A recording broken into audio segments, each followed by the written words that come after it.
in my life, so I hustle. What's up, YouTube, and welcome to IT Hustle. In this series, we will be exploring the Blue Team Field Manual. I found this book helped me put things in perspective to develop the mindset and skill set someone should have in their tool belt on the defending side.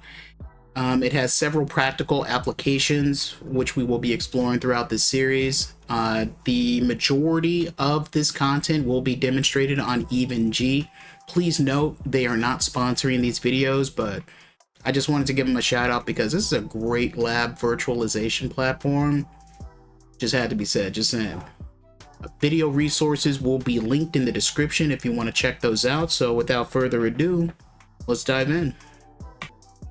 In the first section, preparation, it shows us various documents and policies that should be in play to have an effective security game plan, from organization charge to NDAs. This is like the GRC chapter of the book, so I searched the web to get some examples of these, but these of course will vary from organization to organization. Okay, so the first preparation document was organization chart, so we'll pull up an example for that.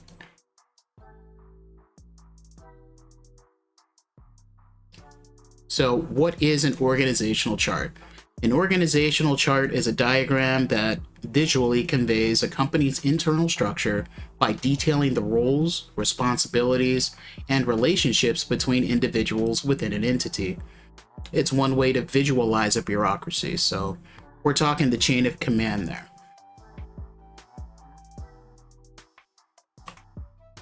The next item was network diagrams. So a network diagram is a visual representation of a computer or telecommunications network. It shows the components that make up a network and how they interact, including routers, devices, hubs, firewalls, etc. So below we see a picture of a network diagram. Some contain like the actual IP addresses, so you know what devices are where logically. The next item is data flow diagrams. So data flow diagrams, also known as DFD. Data flow diagrams are used to graphically represent the flow of data in a business information system. DFD describes the processes that are involved in a system to transfer data from the input to the file storage and reports generation. Data flow diagrams can be divided into logical and physical. The logical data flow diagram describes the flow of data through a system to perform certain functionality of business. The physical data flow diagram describes the implementation of the logical data flow. So right above there's an example of a data flow, but you want to understand how, data flow transactions, say like you're doing POS, are coming in, going out, being stored, being logged, stuff like that. The next item is rules of engagement. Rules of engagement, detailed guidelines and constraints regarding the execution of information security testing. The ROE is established before the start of the security test and gives the test team authority to conduct defined activities without the need of additional permissions. So it's like, this is everything you can and can't do up front. Do not deviate from this document. Do not deviate from the rules of engagement. Okay, the next item on the list is incident response plan. The documentation of a predetermined set of instructions or procedures to detect, respond to, and limit consequences of a malicious cyber attacks against an organization's information systems. So in the event something malicious is going down, you're getting hacked, you're getting DDoSed, what exactly are you going to do? So you kind of be proactive on that and not run around like a chicken with your head cut off, and you have your run books and playbooks accordingly, and you take the appropriate action to, get on top of this incident. Next item on the list is business continuity plan. The documentation of a predetermined set of instructions or procedures that describe how an organization's mission or business processes will be sustained during and after a significant disruption. So how do you keep the business going? What kind of redundancy do you have? Like, if you have a server and the power goes out, do you have battery backups, UPSs? The PSU goes out on the server. Do you have one power supply unit? Do you have dual power supply units? Because that would be redundant and contribute to the business continuity to continue the business. Just for one example. The next item on the list, disaster recovery plan. A written plan for processing critical applications in the event of a major hardware or software failure or destruction of facilities. So we're talking like earthquakes, buildings on fire, hurricane. How do we, recover and continue after this? So disaster recovery and business continuity are kind of closely related. If we're going back to like Security Plus studies, we're talking like hot, cold, and warm sites, things like that, for examples of disaster recovery planning. And next item on the list was required notification guidance. So this is coming from the Department of Health. So breach notification requirements. This is like from HIPAA. Following a breach of unsecured protected health information, covered entities must provide notification of the breach to affected individuals, the secretary, and in certain circumstances to the media. In addition, business associates must notify covered entities in a breach if a breach occurs at or by the business associate. So we're talking, who do you notify in the event of a data breach, depending on the type of data. So in this situation, we're talking PHI, and the compliance body for that is HIPAA. If we're talking like PII or financial information, for financial information, we're talking PCI DSS. So depends on the governing compliance body on that, but they're going to have their own regulatory standards for the notifications that should go out in the event of a breach. Next item on the list is physical access control, physical access requirements. So I pulled up physical access control systems from NIST, an electronic system that controls the ability of people or vehicles to enter a protected area by means of authentication and authorization and access controls. So we're going back to physical security. So we're talking bollards, so people can't just run their car into the building and get into the building. We're talking man traps. Only one person at a time can enter the building.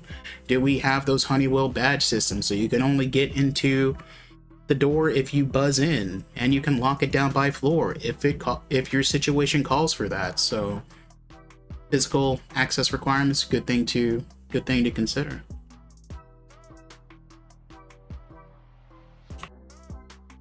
Next item is communication plan. What is a communication plan? So a communication plan is a policy-driven approach to providing company stakeholders with certain information.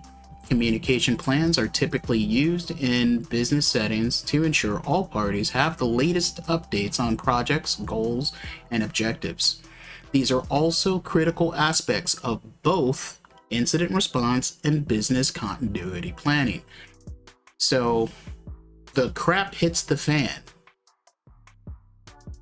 Who do I call? Who do I talk to? A communication plan would be part of incident response and business continuity, so you know who needs to be notified to take appropriate action. So that's why this is important as well.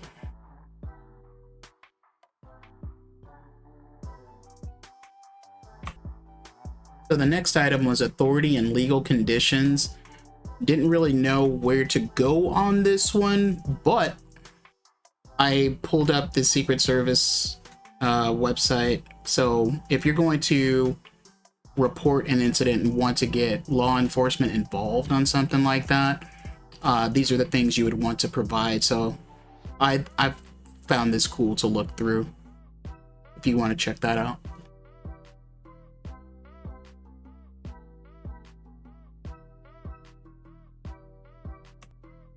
Next item on the list is Threat Intelligence Summary. So I got Threat Intelligence Report, a prose document that describes TTPs, actors, types of systems, and information being targeted, and other threat-related information. So TTPs, tactics, techniques, and procedures. What sneaky stuff are these bad actors or threat actors doing to get past our security, to exploit our systems? What threats do we face? So we kind of get into threat modeling here, understanding the threats that your organization would face because of, what type of business you do and what type of threat actors you may attract, things like that. Next item that'll be covered is the physical security plan. That goes speaking back up to physical security requirements. We talked earlier about man traps, fencing, bollards, Honeywell badging systems, etc.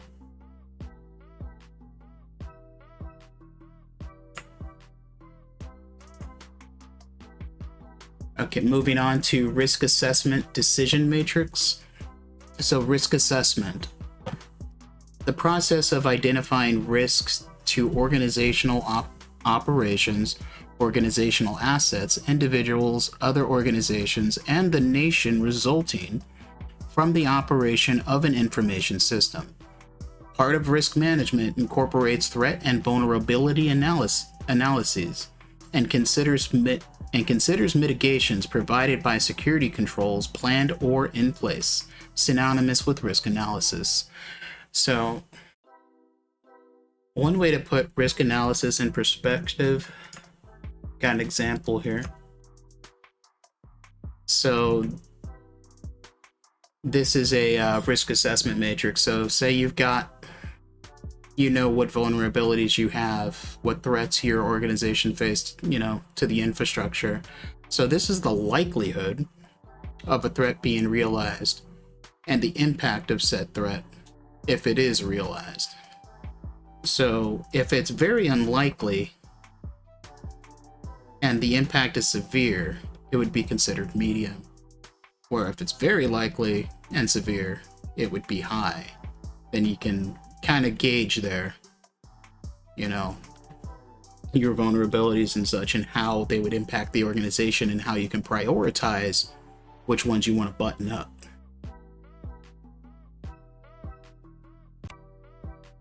Next on the list is the MOA, MOU, and NDA. So MOA, Memorandum of Agreement. A memorandum of agreement is a written document describing a cooperative relationship between two parties wishing to work together on a project or to meet an agreed upon objective. An MOA serves as a legal document and describes the terms and details of the partnership agreement and is more formal than a verbal agreement, but less formal than a contract. Organizations can use an MOA to establish and outline collaborative agreements, including service partnerships or agreements to provide technical assistance and training. An MOA may be used regardless of whether or not money will be exchanged as part of the agreement.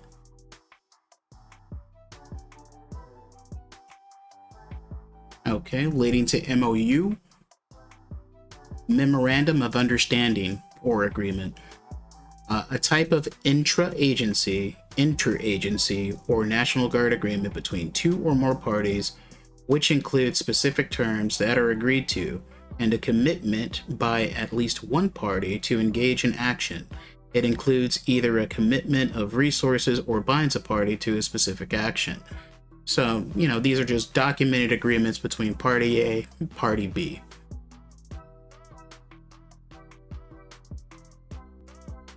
And the last one on the list, non-disclosure agreement, NDA. Non-disclosure agreement delineates specific information, materials, or knowledge that the signatories agree not to release or divulge to any other parties. So this would come into play like if you have secret clearance, you're working in the, as a military contractor or for an agency or something, you got secret clearance, you shouldn't be running your mouth. You're working for a company that has some intellectual property they don't want to get out there. They may have you sign a non-disclosure agreement before they do business with you.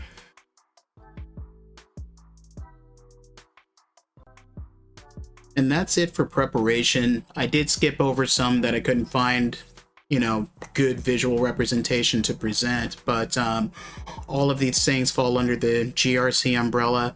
Very key documents and procedures and workflows you want to have in place to be proactive, to have an effective, security program.